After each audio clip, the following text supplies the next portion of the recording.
नमस्कार, मैं Manoj sir, Purvanchal career classes के ऑनलाइन प्लेटफॉर्म पे आप सभी का स्वागत है। गाइस, आज हम एक नए टॉपिक पर डिस्कशन करेंगे।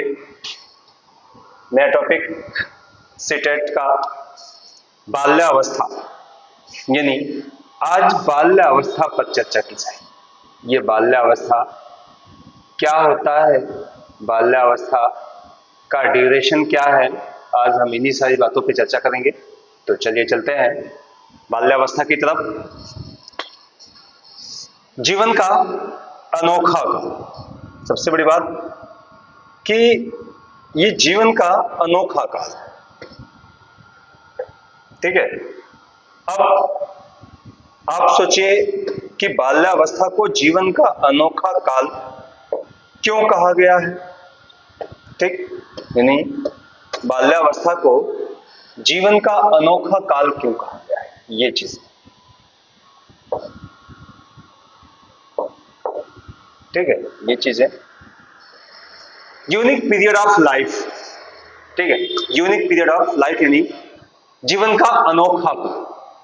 अब देखिए, मैं पहले भी बता चुका हूं कि जो वीडियोस है मेरा वो विस्तृत है, बिल्कुल आपको विस्तृत चीजें मिलेंगी और आप ध्यान से पढ़िए, ध्यान से देखिए, ध्यान से सुनिए। आजकल जो पेपर पूछने का जो पैटर्न है वह बिल्कुल डीपली है, ठीक।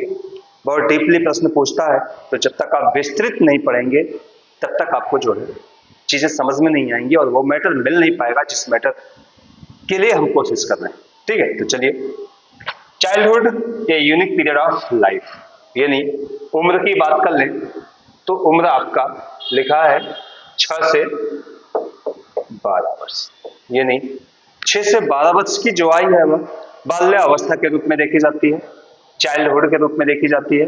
बाल्यावस्था वास्तव में मानव जीवन का वह स्वर्णिम समय है जिसमें उसका सर्वांगीण विकास होता है। फ्रायड यद्यपि यह मानते हैं कि बालक का विकास 5 वर्ष की आयु तक हो जाता है, लेकिन बाल्यावस्था में विकास की यह संपूर्ण गति प्राप्त करता है और एक परिपक्व व्यक्ति के निर्माण की ओर अग्रसर होता है, ठीक है। शैशवावस्था के बाद बाल्यावस्था का आरंभ होता है। यह अवस्था बालक के व्यक्तित्व के निर्माण का होता है। बालक में इस अवस्था में विभिन्न आदतों, व्यवहार, रुचि एवं इच्छाओं के प्रतिरूपों का निर्माण देखा जाता है। ब्लेयर जोन्स व सिम्पसन के अनुसार, कथन है, इंपॉर्टेंट कथन है ये, ब्लेयर जोन्स और सिम्पसन ने क्या कहा कि शैक्षिक दृष्टिकोण से जीवन चक्र में बाल्यावस्था से अधिक कोई महत्वपूर्ण अवस्था नहीं है, ठीक है। जो शिक्षक इस अवस्था के बच्चों को शिक्षा देते हैं वह उनकी आधारभूत आवश्यकताओं को, उनकी समस्याओं एवं उनकी परिस्थितियों की पूर्ण जानकारी होनी चाहिए और जो उनके व्यवहार को रूपांतरित एवं परिवर्तित कर सके, ठीक है। ये चीजें हैं, यानी ब्लेयर जोन्स सिम्पसन कहते हैं कि शैक्षिक दृष्टिकोण से जीवन चक्र में बाल्यावस्था से अधिक कोई महत्वपूर्ण अवस्था नहीं है। जो शिक्षक इस अवस्था के बालकों को शिक्षा देते हैं उन्हें बालकों का उनकी आधारभूत आवश्यकताओं का, उनकी समस्याओं एवं उनकी परिस्थितियों की पूर्ण जानकारी होनी चाहिए जो उनके व्यवहार को रूपांतरित और परिवर्तित कर सके, ठीक है। अगली परिभाषा हम देखते हैं। अगली परिभाषा कोल एवं ब्रूस के अनुसार, बहुत ही इंपॉर्टेंट परिभाषा है गाइस। कोल एवं ब्रूस ने बाल्यावस्था को जीवन का अनोखा काल कहा है। ये आपके लिए एक फैक्ट चीजें हैं, ये जीवन का अनोखा काल। बाल्यावस्था को जीवन का अनोखा काल किसने कहा था?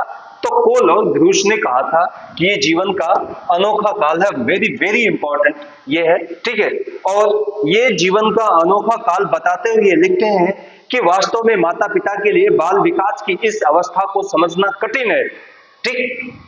अब देखिए, ये अब कठिन क्यों है? चूंकि कोलोस ने तो कह दिया कि बाल्यावस्था एक अनोखा काल है, ठीक है।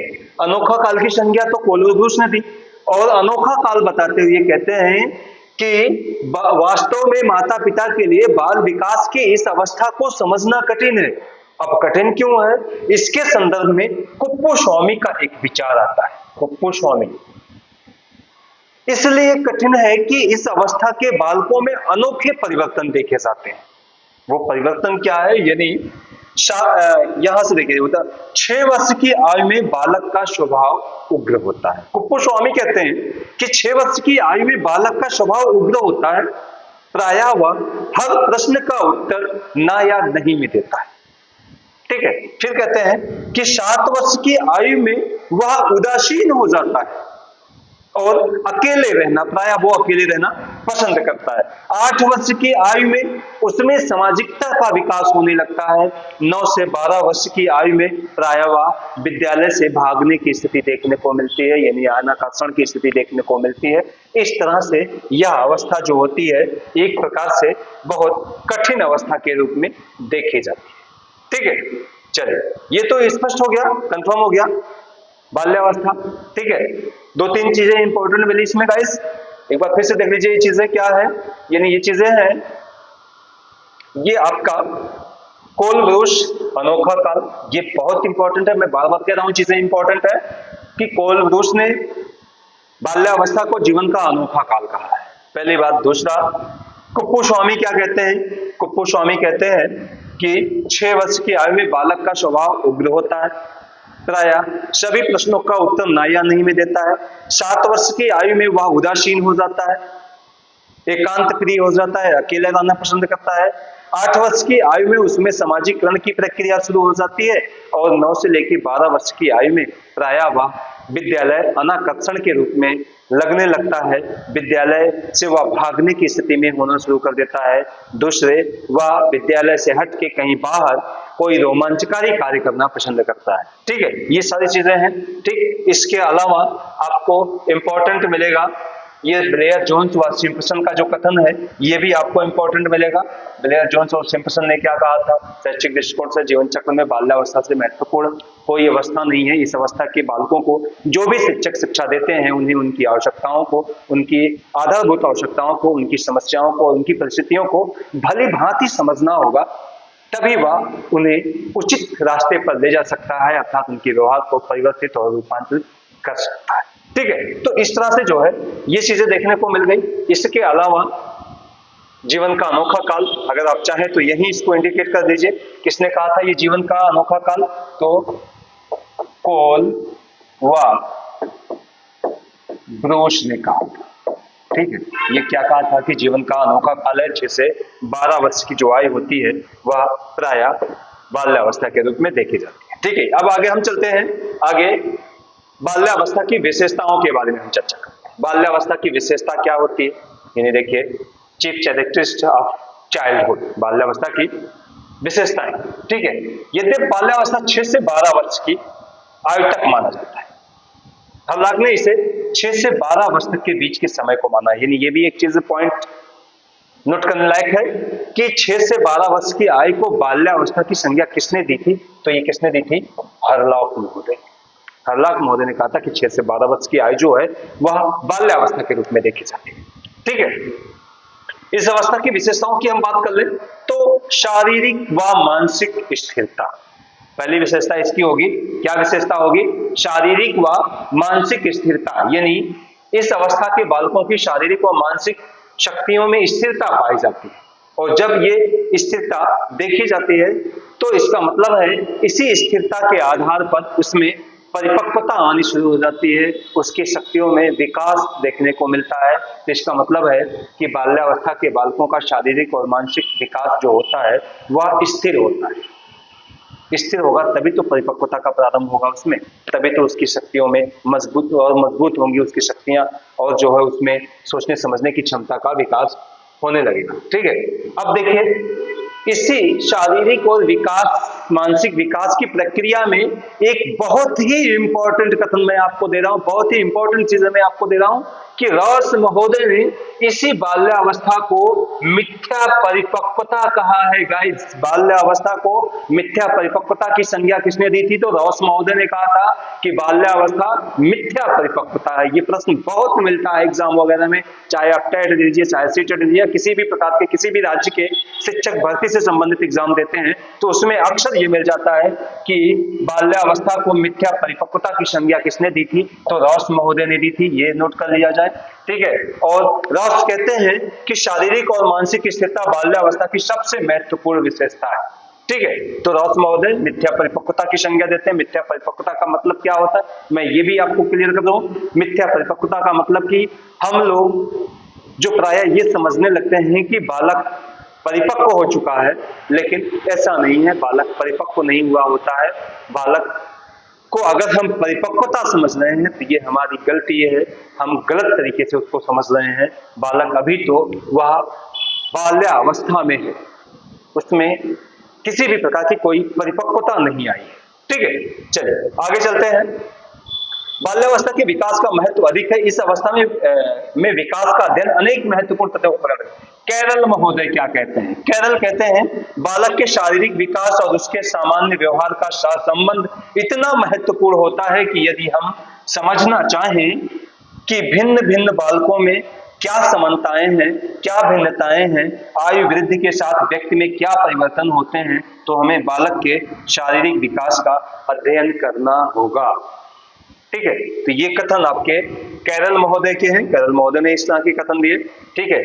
इसके बाद विशेषताओं में हम देखेंगे, विशेषता आ जाएंगी आपके मानसिक योग्यताओं में वृद्धि, यानी मानसिक योग्यताओं की वृद्धि की बात की जा रही है। बालक का जब मानसिक विकास रुकता है गाइस, तो मानसिक योग्यताओं में वृद्धि होती है और बच्चे में तर्क विचार करने लगता है, तार्किक चिंतन करने लगता है, स्मरण की योग्यता उसमें उत्पन्न होने लगती है और वह ध्यान को केंद्रित करने लगता है, उसमें संवेदनाएं दिखाई देती हैं, उसमें प्रत्यक्षीकरण की शक्तियां आ जाती हैं। ये सारी चीजें प्राय उसमें दिखाई देने लगती हैं। इसी आधार पर हम ये कह सकते हैं कि उसके मानसिक योग्यताओं में वृद्धि होती है, ठीक है। तीसरी आती है जिज्ञासा की प्रबलता। जिज्ञासा की प्रबलता यानी बाल्यावस्था के बालक की जिज्ञासा विशेष रूप से प्रबल होती है, ठीक है। वह जिन वस्तुओं के संपर्क में आता है प्राय उनके बारे में वह प्रश्न पूछने लगता है और उसके जो प्रश्न होते हैं वो पूर्व यानी शैशव अवस्था की भांति केवल ये नहीं होते हैं कि यह क्या है, बल्कि वो सीधे पूछता है कि ये कैसे हुआ, ऐसा क्यों है, ठीक है। ऐसा क्यों के प्रश्न वह बहुत ज्यादा पूछता है, ऐसा कैसे हुआ, ऐसा क्यों है, ठीक है। इस तरह के प्रश्न वह पूछने लगता है, तो इसका मतलब है कि वह उसकी जिज्ञासा को बताता है, ठीक है। दूसरा अगला है वास्तविक जगत से संबंध, यानी बाल्यावस्था के बालक में वह वास्तविक जगत से संबंध बनाने लगता है, अर्थात वह वास्तविक जगत में प्रवेश करने लगता है, वास्तविक जगत के बारे में जानने की इच्छा रखता है, ठीक है। इस संदर्भ में स्ट्रैंग महोदय क्या कहते हैं? स्ट्रैंग का कथन है, स्ट्रैंग महोदय का कथन है कि बालक अपने को अति विशाल संसार में पाता है और उसके बाद वह उस संसार में यानी उस विशाल संसार से ज्यादा चीजें जल्दी जल्दी ग्रहण करने की इच्छा रखता है, ठीक है। तो वह जो है उसका वास्तविक जगत से संबंध है। अगला आता है रचनात्मक कार्यों में आनंद, यानी रचनात्मक कार्यों में आनंद। गाइस, बच्चा बाल्यावस्था का है, बाल्यावस्था का बच्चा अक्सर वो ज्यादा से ज्यादा रचनात्मक कार्य करता है, यानी वह किसी भी प्रकार की कोई सृजनात्मक कार्य करे, कोई रचनात्मक कार्य करे तो उसी में उसको बहुत आनंद मिलता है, ठीक है। तो वह रचनात्मक कार्य करना पसंद करता है, जैसे सीना, पिरोना, खिलौने बनाना, खिलौनों को तोड़ना, जोड़ना, ये सारी चीजें जो है प्राय रचनात्मक कार्यों के रूप में देखे जाते हैं, ठीक। अगला आता है सामाजिक गुणों का विकास, यानी बालक विद्यालय और समूह के सदस्यों के साथ रहना प्रारंभ कर देता है, जिसका मतलब है कि उसमें सामाजिक गुणों का धीरे धीरे विकास होने लगता है, ठीक है। नैतिक गुणों का विकास होने लगता है, यानी नैतिक गुणों का भी विकास प्राय बाल्यावस्था में देखने लगता है, नैतिकता भी धीरे धीरे उसमें सामने आने लगती है। 6, 7, 8 वर्ष के बालकों में अच्छे बुरे का ज्ञान एवं न्यायपूर्ण व्यवहार, ईमानदारी, सामाजिक मूल्यों की भावनाओं का विकास होने लगता है। यह कथन आपका स्ट्रैंग महोदय का है, बहुत ज्यादा कथन मिल जाता है एग्जाम में। तो कथन स्ट्रैंग ने कहा था कि 6, 7 और 8 वर्ष के बालकों में अच्छे बुरे के ज्ञान का एवं न्यायपूर्ण व्यवहार, ईमानदारी और सामाजिक मूल्यों की भावनाओं का विकास होने लगता है। ठीक है, तो ये नैतिक गुणों का विकास देखा जाता है। इसके बाद बहिर्मुखी व्यक्तित्व आ जाता है। बहिर्मुखी व्यक्तित्व यानी बाल्यावस्था के बालकों में बहिर्मुखी व्यक्तित्व होता है। शैशवावस्था में तो अंतर्मुखी व्यक्तित्व था कि भाई शैशव था, शिशु था, उसे बाहरी चीजों के बारे में कुछ जानकारी नहीं था, वो अपने तक केवल सीमित रहता था। लेकिन बाल्यावस्था है तो बाल्यावस्था में अब वह बहिर्मुखी स्वभाव का होने लगा है। बहिर्मुखी स्वभाव यानी एक प्रकार से एक्सट्रोवर्ट है ये, क्योंकि बाह्य जगत से जब उसमें रुचियां उत्पन्न होने लगती हैं, इसका मतलब है उसमें एक बहिर्मुखी व्यक्तित्व दिखाई देने लगता है। ठीक है, अगला चलते हैं हम संवेगों का दमन व प्रदर्शन, यानी इस अवस्था के बालकों के संवेगों में दमन व प्रदर्शन की भी क्षमता देखने को मिलती है। अर्थात वह उन भावनाओं का दमन करता है जिनको उसके माता पिता या बड़े लोग पसंद नहीं करते हैं। ठीक है, यानी संवेगों का दमन व प्रदर्शन की भी क्षमता प्रायः बाल्यावस्था में देखने को मिलती है। ठीक है, इसके अलावा संग्रह की प्रवृत्ति होती है, यानी संग्रह की प्रवृत्तियां देखने को मिलती है जब बच्चा इधर उधर, भाई देखिए संग्रह बालक और बालिका दोनों में है। ठीक है, जब ये लोग घूमते हैं, इधर उधर टहलते हैं, घूमते हैं, तो प्रायः उसमें संग्रह करने की प्रवृत्तियां ज्यादा देखने को मिलती है। अब संग्रह करने की प्रवृत्तियां जैसे बालक में कांच की गोलियां, टिकट है, मशीनों के भाग है, पत्थर के टुकड़े आदि संचय करने लगते हैं, जबकि बालिकाओं में चित्रों, खिलौनों, गुड़ियों, कपड़ों के टुकड़ों का संग्रह करना शुरू कर देती है। तो इस तरह से संग्रह की प्रवृत्ति बालक और बालिका दोनों में देखी जाती है। निरुद्देश्य भ्रमण की प्रवृत्ति है भैया, इस अवस्था के बालकों में निरुद्देश्य वो घूमते रहते, बिना किसी उद्देश्य के ही यहाँ वहां हमेशा वो घूमते रहते हैं। ठीक है, तो निरुद्देश्य भ्रमण की प्रवृत्तियां भी प्रायः इसमें देखने को मिलती हैं। इसके बाद काम प्रवृत्ति की न्यूनता, यानी लेसर सेक्शन टेंडेंसी होती है, काम प्रवृत्ति की न्यूनता होती है। अब ये काम प्रवृत्तियां यानी बालक में काम प्रवृत्तियों की न्यूनता होती है, वह अधिकांश समय मिलने, खेलने, जुलने में व्यतीत कर देता है उसे। इस तरह की टेंडेंसी प्रायः उसमें बहुत कम देखी जाती है। ठीक है, सामूहिक प्रवृत्ति की प्रबलता, यानी प्रायः बालक सामूहिक प्रवृत्ति में प्रबल होता है, वह अधिक से अधिक दूसरों के लिए कार्य करना पसंद करता है। ठीक है, समूह में रहना पसंद करता है। अब देखिए जैसे रॉस महोदय क्या कहते हैं, रॉस कहते हैं बालक प्रायः अनिवार्य रूप से किसी न किसी समूह का सदस्य होता है, जो अच्छे खेल खेलने एवं ऐसे कार्य करने के लिए नियमित रूप से एकत्रित होता है और जिनके बारे में बड़ी आयु के लोग कुछ भी नहीं बता पाते। ठीक है, तो इस तरह से सामूहिक प्रवृत्ति की प्रबलता देखने को मिलती है। इसके बाद सामूहिक खेलों में रुचि होती है, भाई ऐसा खेल खेलना पसंद करता है जो समूह में लोग खेलते हो, ग्रुप में खेलते हो, ऐसे खेल को वह पसंद करता है बाल्यावस्था का बच्चा। अब देखिए स्ट्रैंग महोदय इसके संबंध में क्या कहते हैं कि शायद ही ऐसा कोई खेल हो जिसे 10 वर्ष का बालक ना जानता। इसका मतलब है कि वह सामूहिक खेलों में रुचि रखता है। अगला आता है रुचियों में परिवर्तन। देखिए बाल्यावस्था के बालक के की रुचियां होती हैं वह निरंतर बदलती रहती है। ठीक है, अब ये अस्थायित्व धारण नहीं कर पाती है। ठीक है, वातावरण में जिस प्रकार परिवर्तन होता जाता है, वह जैसे जैसे उसका विकास होते जाता है वैसे वैसे उसके इंटरेस्ट जो है, उसकी जो रुचियां हैं वह भी बदलती चली जाती हैं। इसके संदर्भ में पोल व ब्रूस क्या कहते हैं कि 6 से 12 वर्ष की अवधि के एक अपूर्व विशेषता यह है मानसिक रुचियों में परिवर्तन, अर्थात कि इसकी प्रमुख विशेषता के रूप में देखी जाती है उसकी रुचियों में परिवर्तन। ठीक है, तो ये उसकी विशेषता रही गई। इसके बाद हम बाल्यावस्था में शिक्षा के स्वरूप की थोड़ी सी चर्चा करें। शिक्षा का स्वरूप कैसा होना चाहिए, यानी बाल्यावस्था के बच्चे को यदि आप शिक्षा देते हैं तो किस प्रकार की शिक्षा का स्वरूप बनाया जाए या किस तरह की शैक्षिक संरचना दी जाए। ठीक है, तो इसके संदर्भ में हम बाल्यावस्था में शिक्षा के स्वरूप की बात कर लें तो थोड़ा सा इस अवस्था में बालक विद्यालय में जाने लगता है, उसे नवीन अनुभव प्राप्त होने लगते हैं, नए लोग मिलने लगते हैं, नई तरह के वातावरण उसको उपलब्ध हो जाती है। ठीक है, शैक्षिक दृष्टिकोण से बालक के निर्माण की अवस्था है। इस अवस्था में बालक अपने समूह को अलग बनाने लगता है, चुस्ती की आयु भी कहा जाता है। देखिए एक इंपॉर्टेंट चीज, यानी बाल्यावस्था को क्या कहा जाता है, चुस्ती की आयु कहा जाता है। गाइस बहुत ही इंपॉर्टेंट चीज है ये कि बाल्यावस्था को किन नामों से जाना जाता है, तो इसे चुस्ती की आयु भी कही जाती है। ठीक है, अब देखिए यहाँ पे ब्लेयर, जोन्स व सिम्पसन क्या कहते हैं, बाल्यावस्था वह समय है जब व्यक्ति के आधारभूत दृष्टिकोणों, मूल्यों और आदर्शों का बहुत सीमा तक निर्माण हो जाता है। ठीक है, तो ये जिस निर्माण की ओर ऊपर संकेत किया गया उसका उत्तरदायित्व बालक के माता पिता और समाज पर होता है। ठीक है, आगे हम शिक्षा के स्वरूप की बात करें तो शिक्षा के स्वरूप में पहला आता है भाषा के ज्ञान पर बल। यानी बाल्यावस्था का बच्चा है तो उसे भाषिक ज्ञान होना चाहिए और प्रायः हमारा शिक्षा का स्वरूप भी ऐसा होना चाहिए कि उसकी भाषाओं पर ज्यादा से ज्यादा बल दिया जाए। ठीक है, इस संदर्भ में स्ट्रैंग क्या लिखते हैं? स्ट्रैंग लिखते हैं इस अवस्था में बालकों की भाषा में बहुत रुचि होती है, वह विभिन्न प्रकार की भाषाएं बोलना पसंद करता है, इसलिए विभिन्न प्रकार की भाषाओं के समर्थन में हमारी शिक्षा व्यवस्था होनी चाहिए।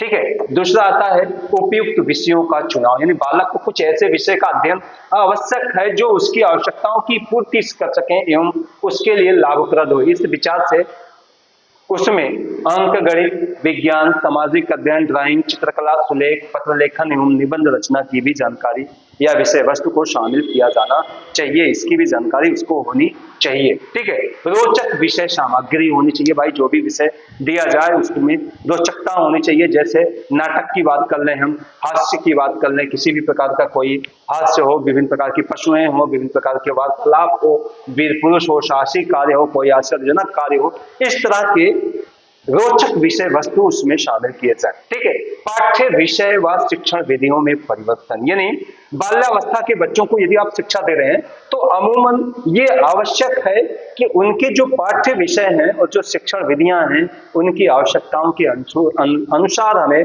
व्यवस्थित करनी होगी। ठीक है, जिज्ञासा की संतुष्टि। भाई जिज्ञासु प्रवृत्ति उनकी है, वो ज्यादा से ज्यादा जानना चाहते हैं कि ऐसा क्यों है, ऐसा कैसे हुआ। तो हमें आपको या हमारे पाठ्यक्रम को इस तरह से होना चाहिए कि उनकी जिज्ञासाएं संतुष्ट होनी चाहिए। सामूहिक प्रवृत्ति की तुष्टि, यानी समूह में रहने की जो प्रबल प्रवृत्तियां होती हैं वह अन्य बालकों से मिलना जुलना और उनके साथ कार्य करना या खेलना चाहता है। इन सब बातों पर अवसर देने के लिए विद्यालय में सामूहिक कार्यों की भागीदारी कराना चाहिए। कुछ इस तरह के सामूहिक कार्य का आयोजन किया जाए जिसमें बच्चे को पार्टिसिपेट कराया जाए ताकि जो है वह विभिन्न प्रकार के सामूहिकता के अंतर्गत बहुत सारी चीजों का वो विकास कर सके। ठीक है, इसके अंतर्गत हम बात कर लें रचनात्मक कार्यों की व्यवस्था। यानी ये भी पाठ्यक्रम में होना चाहिए, ये भी एक शिक्षा का स्वरूप होना चाहिए कि बच्चे में रचनात्मक कार्यों की व्यवस्था, यानी वो उसे ज्यादा से ज्यादा अवसर दिया जाए कि वो रचनात्मक कार्य कर सके, सृजनात्मक कार्य कर सके। ठीक है, तो इस तरह के पाठ्यक्रम होने चाहिए। इसके अलावा पाठ्यक्रम सहगामी क्रियाओं पर आधारित होगा। इस पाठ्यक्रम जो बनाया जाए वह सहगामी क्रियाओं पर आधारित होना चाहिए। यानी हमारे जो पाठ्यक्रम हो वह को करिकुलर एक्टिविटीज के आधार पर हो, यानी विभिन्न मानसिक रुचियों को संतुष्ट करने के लिए प्रायः पाठ्य सहगामी क्रियाओं का आयोजन किया जाता है। प्रायः बाल्यावस्था के बच्चों को यदि हमें शिक्षा देनी है तो हमें प्रायः ये चीजें अवश्य रूप से देखनी होगी कि उसमें सहगामी क्रियाएं है या नहीं है। ठीक है, तो ये तो बाल्यावस्था के अंतर्गत है। अब बाल्यावस्था के अंतर्गत कुछ चीजें इंपॉर्टेंट हैं जिसकी चर्चा कर लेनी आवश्यक है। ठीक है, तो वो चीजें आवश्यक क्या है मैं उसको भी अभी आपको बता दूं गाइस कि अब एक समरी के रूप में मैं आपको कह दूं, समरी दे दूं आपको कि ये जो बाल्यावस्था यानी चाइल्डहुड, ठीक है, इसकी आयु 6 से 12 वर्ष मानी जाती है। ठीक है, इसे अनोखा काल कहा जाता है, अनोखा काल कहा जाता है, पहली चीज। दूसरा, टोली, दल, समूह की आयु कहा जाता है। बहुत इंपॉर्टेंट है ये अक्सर एग्जाम में मिलता है। ये टोली, दल, समूह की आयु किस अवस्था को कहा जाता है? तो बाल्यावस्था को कहा जाता है। तीसरी बात कर लें हम, इसे मिथ्या परिपक्वता कहा जाता है, मिथ्या परिपक्वता कहा जाता है। ये भी बहुत इंपॉर्टेंट है गाइस, ये भी अक्सर मिल जाता है। मिथ्या परिपक्वता किस आयु को कहा जाता है? तो बाल्यावस्था को कहा जाता है। हाँ, ये भी मिल जाए कि किसने कहा था तो आप ब्रैकेट में चाहे तो लिख सकते हैं किसने कहा था गाइस? रॉस महोदय ने कहा था। ठीक है, अगला देख लीजिए। अगला, चूंकि बाल्यावस्था यानी विकास का एक बहुत चरम अवस्था, ठीक है, बहुत चरम अवस्था है, इसमें विकास के बहुत सारे आयाम देखने को मिलते हैं। तो ये जो आयु है एक प्रकार से इसमें बहुत कुछ परिवर्तन शारीरिक रूप में देखने को मिलता है। तो शारीरिक रूप में कौन से परिवर्तन देखने को मिलते हैं, मैं इसकी भी बात कर लूं एक बार, ठीक है। यानी शारीरिक विकास, यानी बाल्यावस्था के बच्चे में शारीरिक विकास क्या होता है, मैं थोड़ा सा बहुत जल्दी में, चूंकि अब लास्ट है, बहुत जल्दी में मैं चर्चा करूंगा शारीरिक विकास की बात, जिसमें सबसे पहले हम भार की बात कर लें। वजन या भार, ठीक है, इसको हम वजन कहें कि बाल्यावस्था के बच्चे का जो वजन होता है वह कितना होता है, तो अमूमन 80 से 95 पाउंड ये बच्चे का वजन होता है, 80 से 95 पाउंड। दूसरा, लंबाई की आप बात कर लीजिए कि बाल्यावस्था के बच्चे की लंबाई कितनी होती है, यानी पूरे बाल्यावस्था के दौरान 2 से 3 इंच की ही लंबाई होती है।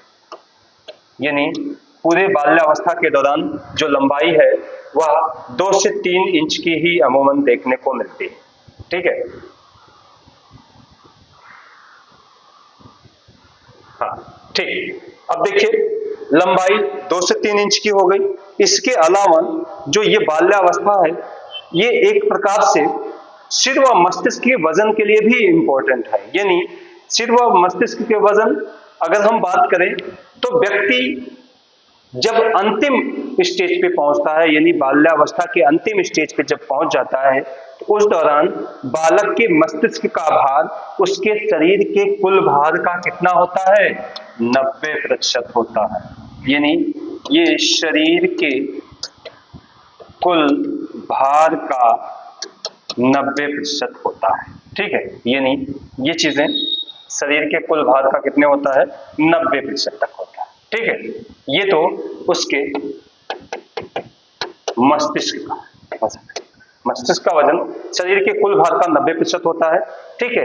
इसके अलावा हड्डियों की हम बात कर ले, हड्डियां कितनी होती हैं, ये बहुत इंपॉर्टेंट है।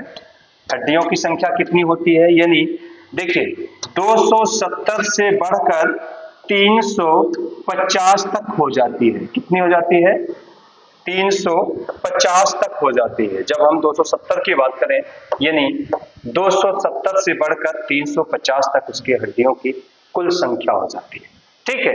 इसके अलावा अगर हम हृदय की धड़कन की बात कर लें कि हृदय की धड़कन 1 मिनट में कितनी बार धड़कती है, ठीक है, तो हृदय की धड़कन 1 मिनट में गए। अब चूंकि बाल्यावस्था का अंतिम स्टेज है ना, तो इस हृदय की धड़कन भी धीरे धीरे अपने नियत स्थान पे आने लगती है, यानी 70 से लेके 80 बार, ठीक है, 70 से लेके 80 बार आ जाती है। क्यों? क्योंकि बाल्यावस्था का अंतिम स्टेज है। अब उसके जो हृदय की धड़कन है वह लमसम बराबर स्थिति में आ जाती है, ठीक। तो 70 से 80 बार है। अगर हम यही कह दें कि पूर्व शैशवावस्था की, अगर पूर्व बाल्यावस्था की बात कर लें, तो पूर्व बाल्यावस्था में यह 1 मिनट में 85 बार होता है। लेकिन ये उत्तर बाल्यावस्था की हम बात कर रहे हैं, उत्तर बाल्यावस्था, ठीक है। तो उत्तर बाल्यावस्था में 1 मिनट में 70 से 80 बार ही धड़कती है, ठीक। इसके अलावा दांत की बात कर लें, भाई 12-13 वर्ष तक के बालकों में सभी दांत निकल जाते हैं। यानी अब देखिए, प्रायः 6 वर्ष की आयु, यानी जैसे ही शैशव अवस्था कंप्लीट होता है, उसके जो अस्थायी दांत हैं वह गिरने शुरू हो जाते हैं और अस्थायी दांत उगने शुरू हो जाते हैं, और बाल्यावस्था के अंत तक बालक के सभी अस्थायी दांत उग जाते हैं, ठीक है, सभी अस्थायी दांत उग जाते हैं। अब देखिए, प्रायः ये मानता है कि जो उसके दांतों की कुल संख्या है बाल्यावस्था के अंत तक, वो कितनी होती है, 30, ठीक है। बाकी जो 2 दांत होते हैं, 2 दांत जो होते हैं उसको हम क्या कहते हैं, प्रज्ञा के दांत कहते हैं, ठीक है, प्रज्ञा के दांत कहते हैं। ये किसी भी अवस्था में उग सकता है, किसी भी अवस्था में दिखाई दे सकता है, ठीक है। तो इस तरह से जो है ये बाल्यावस्था यानी एक बहुत ही महत्वपूर्ण अवस्था है गाइस, और हम इस तरह का एक आपसे उम्मीद भी करते हैं कि बाल्यावस्था आपके समझ में आई होगी, क्योंकि विकास की अन्य अवस्थाओं की अपेक्षा ये बहुत ज़्यादा इम्पोर्टेंट है। ठीक है, तो बहुत सारी चीज़ें हमने आपको इम्पोर्टेंट दे दी, और अंत तक जाते जाते फिर हम एक बार निवेदन करेंगे कि वीडियो को जरूर सब्सक्राइब कीजिए, लाइक कीजिए और दोस्तों में शेयर कीजिए। फिर मिलते हैं एक नए वीडियो के साथ, तब तक के लिए धन्यवाद।